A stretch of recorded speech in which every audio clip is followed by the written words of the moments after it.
Sahabat EKB, senang dapat kembali menjumpai saudara dalam acara Wasiat Kekal berupa renungan firman Tuhan yang memandu kehidupan kita. Saya Pendeta Santiani Manurung dari GKI Gria Merpati Mas. Renungan kita pada hari ini, Senin 11 Agustus 2025, ditulis oleh Pendeta Sri Agus Patnaningsih dari GKI Residen Sudirman, Surabaya dengan judul Kasih Tuhan Melampaui Kesalahan, yang dilandaskan pada kitab 2 Tawarikh 33 ayat 1-17. Dan nats yang akan menjadi pusat perenungan kita adalah 2 Tawarikh 33 ayat 12b sampai 13a. Sebelum membaca firman Tuhan, mari kita berdoa. Terpujilah Engkau ya Allah, sumber kehidupan kami. Kami mau membaca Alkitab, merenungkan firman-Mu. Bapa kiranya bimbing dan sertai kami. Amin. Sahabat, saya akan bacakan 2 Tawarikh 33 ayat 12b sampai 13a. Dengarkanlah firman Tuhan.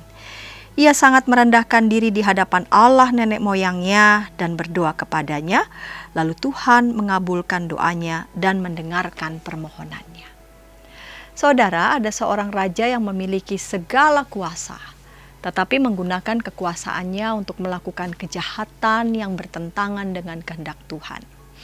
Pada akhirnya, ia jatuh ke dalam kesulitan dan penyesalan yang mendalam. Ketika hidupnya hancur, ia akhirnya sadar akan kesalahannya dan berbalik kepada Tuhan. Itulah kisah Manasye.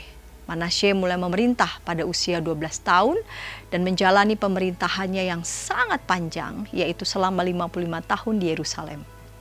Di awal pemerintahannya, ia jauh dari Tuhan dan melakukan berbagai penyembahan berhala, bahkan memasukkan berhala ke dalam bait Allah. Ini adalah dosa besar karena mengkhianati Tuhan. Oleh karena itu Tuhan menghukumnya dengan menyerahkan dia ke tangan Raja Asyur.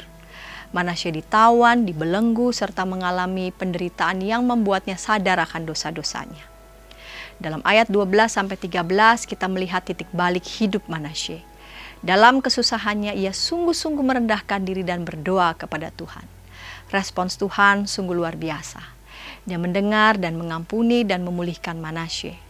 Sahabat, kisah Manasye adalah pengingat bahwa kasih dan pengampunan Tuhan itu melampaui kesalahan kita. Tuhan selalu menunggu kita untuk berbalik kepadanya. Marilah dengan kerendahan hati melakukan pertobatan sejati, meninggalkan dosa serta berbalik kepada Tuhan. Yakinlah bahwa tidak ada dosa yang terlalu besar untuk diampuni oleh Tuhan. Mari berdoa. Kesediaan setiap orang berbalik kepada Tuhan karena sungguh menyadari betapa ia membutuhkan Tuhan sebagai penolong, Tuhan yang mengampuni segala kesalahan dan dosa. Itulah yang membuat kami kembali merasa hidup kami berbahagia dan kami merasa kami menemukan kegairahan yang besar untuk meneruskan kehidupan yang Tuhan masih percayakan bagi kami. Amin. Sahabat, demikian renungan kita pada hari ini. Jangan lupa subscribe, like, dan bagikan kepada sebanyak mungkin orang. Dan jika ada di antara sahabat EKB TV yang ingin didoakan, silakan menyampaikan pokok doa saudara ke nomor 0812 8188 9191. Tuhan memberkati.